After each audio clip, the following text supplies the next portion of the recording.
Bonjour, je m'appelle Brigitte. C'est avec beaucoup de plaisir que je viens parmi vous pour vous présenter dans le cadre de l'année modèle 87, la BX. Bien entendu, vous retrouverez Martine au prochain vidéosite. Avant de vous parler de ces modifications, il est bon de noter que la BX19 GT disparaît au profit de la BX19 TRS avec un moteur modifié. C'est l'apparition de la BXD, équipée d'un moteur diesel de 1700 cm3, bien connu sur Visa et C15. Enfin, la nouveauté, c'est la GTI.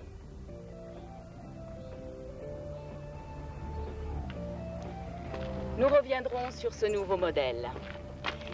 Mais pour le moment, je vais passer la parole à Jean-Marie Blin, qui se trouve dans notre unité de production de Rennes-la-Jeunesse et qui nous montrera les spécificités communes à l'ensemble de la gamme BX année modèle 87. Jean-Marie, bonjour. Bonjour Brigitte, bonjour à tous. Vous allez nous montrer ce que nous appelons le restyling de ce véhicule, en commençant, je crois, par la carrosserie. En effet, et je vous parlerai d'abord des ailes avant. Elles ont le même mode de fixation que les anciens modèles. Elles diffèrent par la découpe avant, pour les nouveaux clignotants, et par leur forme gonflée au niveau passage de roue. La caisse est nouvelle ainsi que les habillages extérieurs, tels l'ensemble bouclier avant. Seules les fixations restent inchangées. De nouveaux rétroviseurs fixés sur les panneaux de porte qui sont nouvelles. Modification également des portes arrière suite à l'évolution du passage de roue. Les ailes arrière ont également une nouvelle forme gonflée, plus l'apport d'un sabot d'aile collé pour la protection de l'aile contre le gravillonnage. Nouvel ensemble bouclier arrière, présentant une fixation adaptée aux ailes arrière. L'intérieur a été complètement restylisé.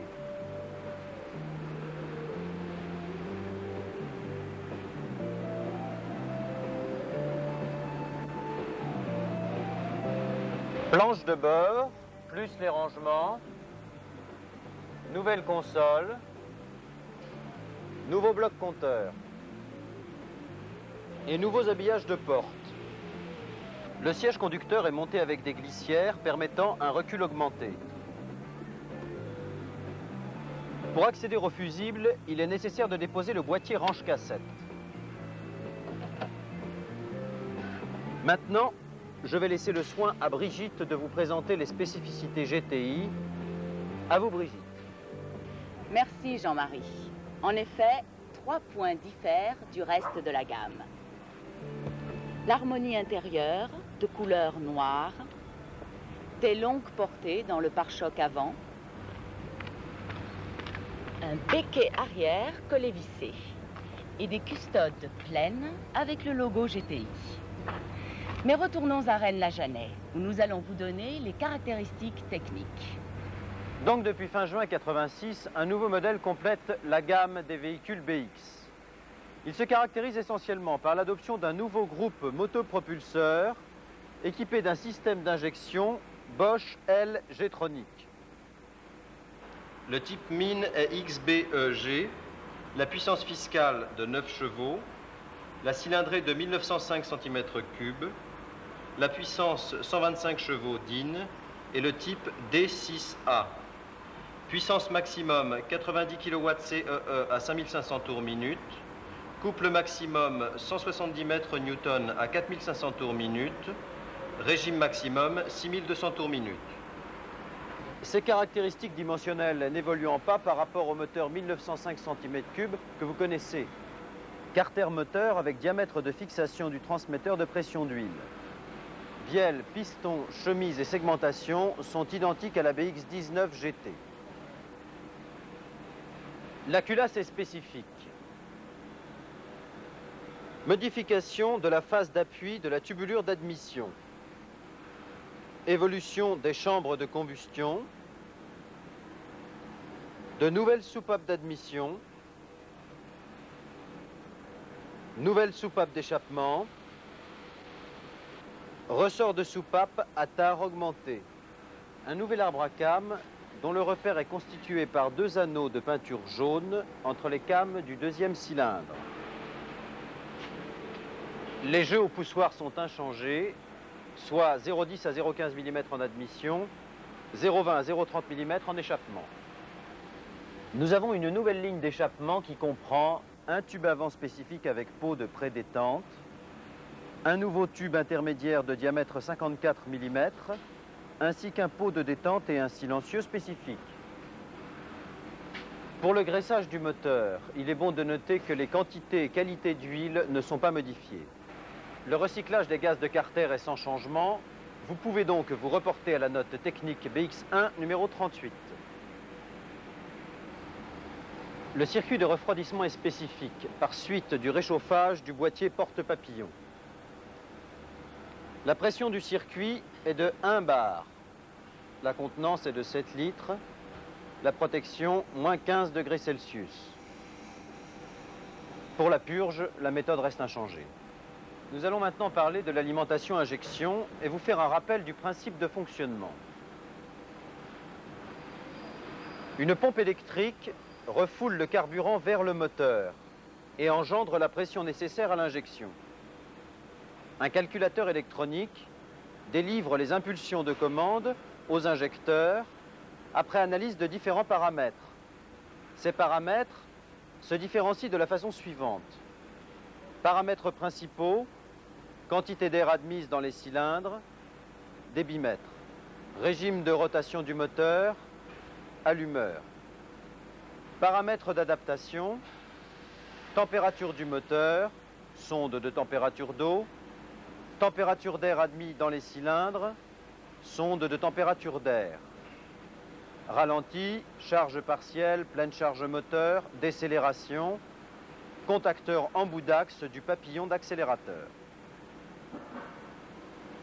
Le circuit d'essence comprend une pompe à carburant électrique fixée sur l'élément porteur qui fonctionne dès la mise du contact pendant 1 seconde, pendant l'action du démarreur, en permanence lorsque le régime du moteur est supérieur à 30 tours minute. Elle s'arrête dès que le moteur cesse de fonctionner. Sur l'élément porteur arrière droit se trouve également, en aval de la pompe, le filtre à carburant. Il s'échange tous les 80 000 km.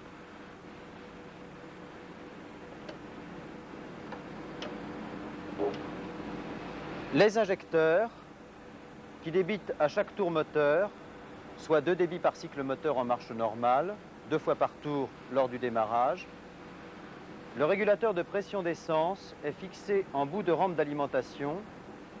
La pression de régulation est de 2,9 à 3,1 bars. Le circuit d'air comprend un filtre à air, élément sec, fixé sur le passage de roue avant gauche, un débitmètre avec sonde de température d'air incorporée, une commande d'air additionnelle qui maintient le moteur accéléré pendant sa montée en température. Enfin, un boîtier porte-papillon qui comporte 2 volets à commande différentielle. Dans le circuit électrique, nous trouvons le calculateur électronique d'injection fixé sur le débitmètre. Le relais de commande des injecteurs qui assure l'alimentation des injecteurs, de la résistance de la commande d'air, de la pompe à essence. Le relais d'alimentation du calculateur, il assure l'alimentation principale du calculateur. La sonde de température d'eau. L'allumeur, il informe le calculateur de la vitesse de rotation du moteur.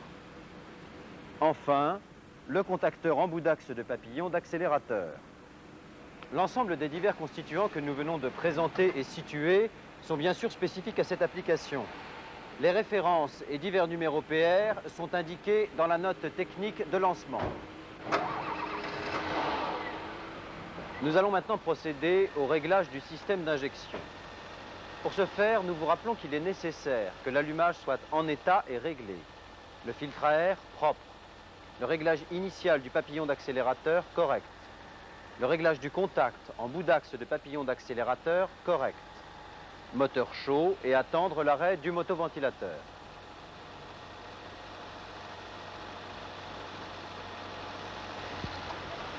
Agir sur la vis pour obtenir un régime compris entre 800 et 850 tours minute.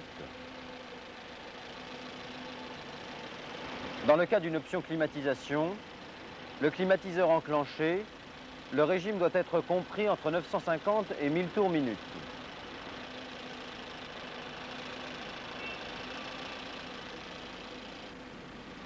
Déposer le bouchon d'inviolabilité. Le percer en son centre à l'aide d'un tournevis. Agir sur la vis de réglage de CO de façon à obtenir une valeur de 2%. Ramener le régime du moteur à une valeur comprise entre 850 et 900 tours minute en agissant sur la vis d'air. Vérifier la teneur en CO. Recommencer l'opération si la teneur n'est pas correcte. Poser un bouchon d'inviolabilité neuf.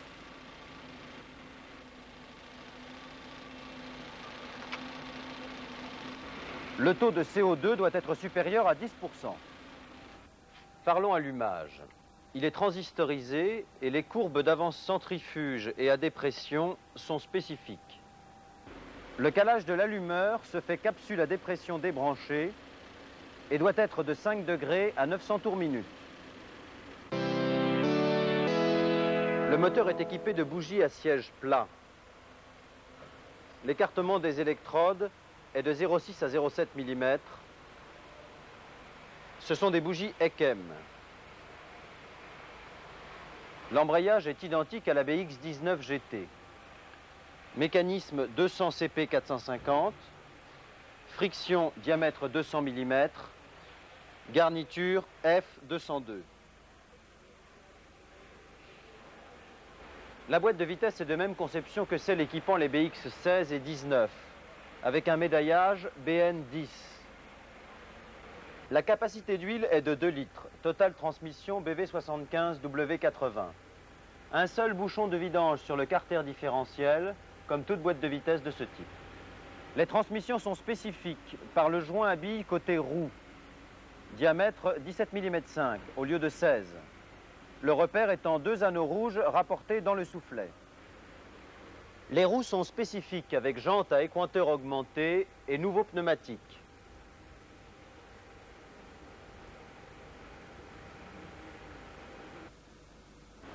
L'essieu avant est muni d'une barre anti-dévers d'un diamètre de 23 mm identique à la BX19 GT et de sphères de 400 cm3 identiques à la BX Sport. Les caractéristiques et angles sont inchangés. Quant à l'essieu arrière, la barre anti-dévers nouvelle a un diamètre de 19 mm au lieu de 18. Les sphères de 400 cm3 sont identiques à la BX19 GT. Seul l'angle de contrecarrossage est spécifique, 1 degré. La direction assistée hydraulique est montée en série. Seuls le volant et la colonne de direction sont nouveaux. Les freins sont les mêmes que ceux de la BX19 GT.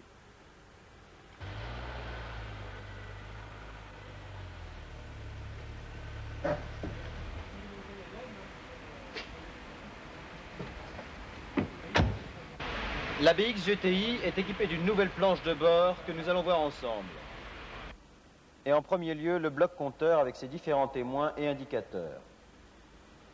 Témoin mini essence, jauge à essence, témoin pression mini huile, après mise du contact indicateur de niveau d'huile pendant 15 secondes, qui sert ensuite d'indicateur de pression d'huile, témoin pression mini hydraulique, indicateur de vitesse, témoin de feu de route, témoin de feu de croisement, témoin de veilleuse, témoin de feu de changement de direction gauche, indicateur de stop, témoin de frein de parking, témoin de feu de changement de direction droit, témoin de charge batterie, témoin de niveau d'eau mini par l'intermédiaire d'un plongeur et boîtier électronique, indicateur de régime moteur, indicateur de température d'huile par transmetteur sur carter, témoin de température d'huile maxi, témoin de température d'eau maxi, indicateur de température d'eau par transmetteur sur boîtier de sortie d'eau.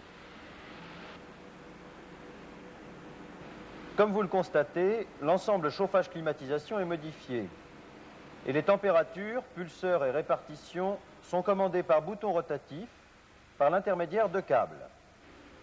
Le débit de ventilation est obtenu par l'intermédiaire d'un monopulseur situé dans le collecteur d'air. La façade n'est pas solidaire du groupe de chauffage et est démontable. Ce véhicule peut être équipé en option d'un ordinateur de bord qui maintenant vous est familier. Comme l'ensemble de la gamme BX année modèle 87, le montage d'un autoradio nécessite, sauf en option hi-fi, le montage de haut-parleurs disponible au département des pièces de rechange. Les véhicules GTI peuvent être équipés en option d'un système anti-bloqueur de freinage, de nouvelles fournitures, mais le principe de fonctionnement est du même type que celui qui équipe les véhicules CX.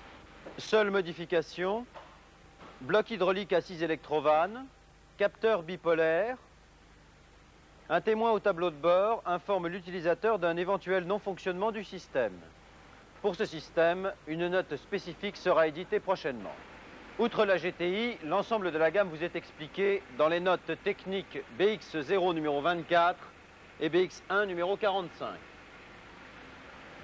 Et je vais maintenant laisser à Brigitte le soin de conclure ce vidéo-site. Nous la rejoignons dans ce décor breton. À vous, Brigitte. Merci Jean-Marie pour ces explications techniques. J'ajouterai toutefois que les gammes de première révision vous sont communiquées dans la note technique tout type numéro 134. Les fréquences de station-service et d'entretien n'évoluent pas, à savoir essence 10 000 et 20 000 km, diesel 7 500 et 22 500 km. Et maintenant, je vous invite à m'accompagner dans ce fleuron de la gamme BX.